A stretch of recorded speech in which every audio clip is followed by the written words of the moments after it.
কোনো কিছুতে বেশি প্রত্যাশা করে ফেললে না, তখনই দুঃখ হয়। যে কোনো কিছু হতে পারে, সেটা হাজব্যান্ড হতে পারে, বয়ফ্রেন্ড হতে পারে, বা আমরা যে কর্মস্থলে কাজ করি সেখান থেকেও হতে পারে। আমরা যদি বেশি আশা করে ফেলি, তখনই দুঃখ হয়। আমরা ভাবলাম আমাদের বয়ফ্রেন্ড হয়তো আমাকে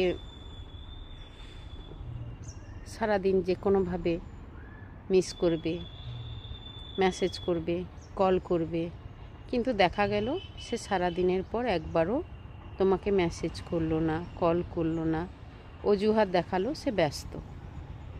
তুমি আশায় আশায় থাকলে, তারপর কি হলো?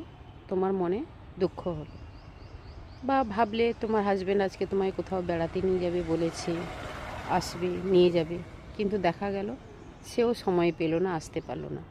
তখন কি হলো? তোমার একটা মনের মধ্যে কষ্ট হলো।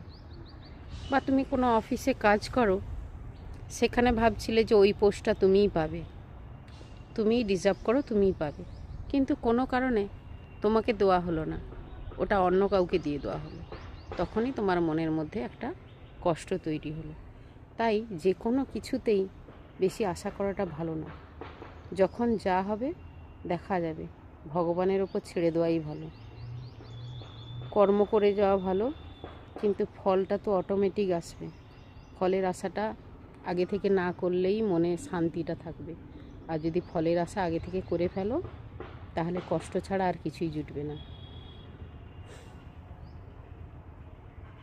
ভালো থেকো, সুস্থ থাকো, রাধে রাধে।